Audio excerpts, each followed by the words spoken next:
आप सवाल पूछिए, बहस मत कीजिए, सवाल पूछिए आप। तो ये कह रहे हैं जातिगत के आधार पर अगर हम ना देखें उनको ऐसा है तो ब्राह्मण को चीफ प्रीस्ट क्यों बना रहे हो? आप भेदभाव करते हो, दमन करते हो जाति के आधार पे, और आरक्षण चाहिए आपको आर्थिक आधार पे है। 8 लाख रुपया गरीब ब्राह्मण का भी, और ओबीसी का 8 लाख एक क्रीमी लेयर होगा। क्या आप जातिगत जो भेदभाव होता है आपने झेला है? यहाँ कितने यूनिवर्सिटीज में मैं पढ़ाता हूँ, किस किस तरह के केसेस होते हैं आप कल्पना नहीं कर सकते हैं। दमन जाति के आधार पे होता है, आर्थिक आधार पे दमन नहीं होता है। आर्थिक आधार पे होता है, उसके कारण अलग है।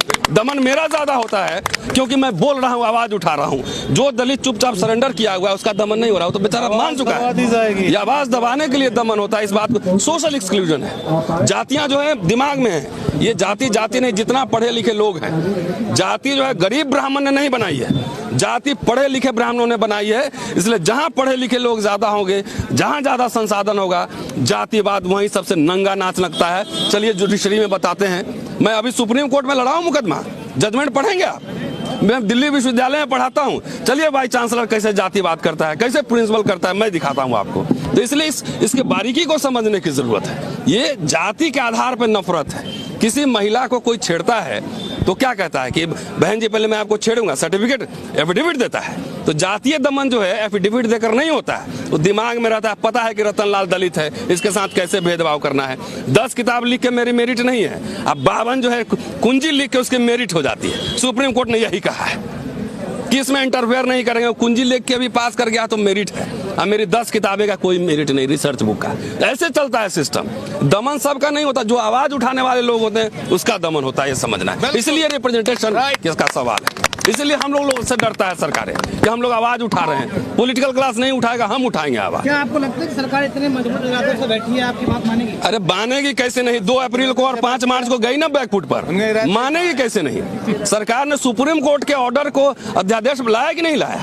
5 मार्च में रोस्टर के सवाल पे सरकार बैकफुट पे गई कि नहीं गई? ये तो हम कितनी ताकत सड़क पे दिखाते हैं, इससे तय होगा कि सरकार हमारी कितनी सुनती है कि नहीं सुनती। सर जो ताकत की बात करें, शाहीन बाग में बहुत लोगों ने ताकत देखा, लेकिन सरकार पीछे नहीं है। कोई बात नहीं है, वो पीछे नहीं हट रहे तो लोग कहाँ पीछे हटे? अरे ताकत आप क्या समझ रहे हैं? यहाँ कोई लठैती थोड़ी हो रहा है, जनता की ताकत है।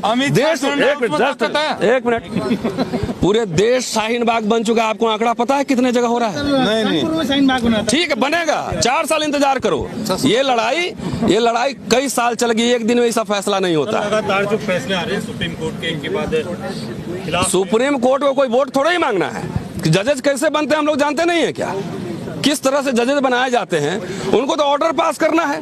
SC/ST के खिलाफ जो ऑर्डर पास किया था जज ने, उसको ट्रिब्यूनल का आपने फिर वहां चेयरमैन बना दिया। तो सरकार और कोर्ट के बीच एक रिश्ता है और ये क्लैरिटी है उनमें। इस बात में ईमानदार है कि संविधान को खत्म करना है, मनुस्मृति लाना है। पहले एक बात बताइए आप, आरक्षण जो है गरीबी उन्मूलन प्रोग्राम है कि नहीं? पहले ये समझना होगा। आरक्षण जो है ना, आप कम्युनिस्ट रिजीम की बात करें तो उसमें हम अलग बहस करेंगे। ये हर आदमी को जो है बराबर अधिकार होने चाहिए। आरक्षण जो है गरीबी उन्मूलन प्रोग्राम नहीं है, रिप्रेजेंटेशन है। इसको ऐसे समझना है। अगर कोई ब्राह्मण गरीब है, पहले सर्वे कराइए ना, सामाजिक आर्थिक सर्वे कराओ, किस जाति के पास कितना संपत्ति है, कितने कैबिनेट सेक्रेटरी हैं, कितने जजेस कौन है, कितने प्रोफेसर कौन है। बिना सर्वे कराए हुए आप सब सुन लो, पहले सुन लो आप कि ये गरीबी उन्मूलन प्रोग्राम, अगर अपर कास्ट कोई गरीब है तो उसका कारण जो है सरकार की नीतियां हैं, आर्थिक नीतियां हैं, राजनीतिक नीतियां हैं। ये सवाल वहां उठाओ। SC/ST का जो रिजर्वेशन था वो सोशल एक्सक्लूजन के आधार पे था, वो कोई गरीबी के आधार पे नहीं था। OBC का रिजर्वेशन सामाजिक आर्थिक पिछड़ेपन के आधार पे था।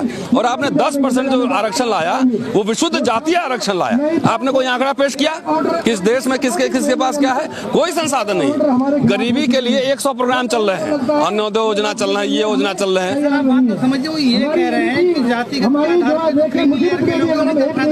अरे तो उसका वजह यही है कि जो PhD करेगा वही ना प्रोफेसर बनेगा। आप पहले बात समझो, जो BA पास करेगा वही IAS का एग्जाम देगा कि किसको पहुंचेगा।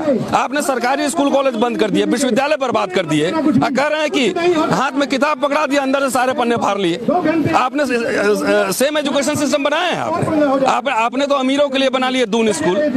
आपने कौन सा स्कूल कॉलेज चल रहा है बताओ? सरकार फंड कट कर रही है उसमें से। करे कि नहीं पढ़ो।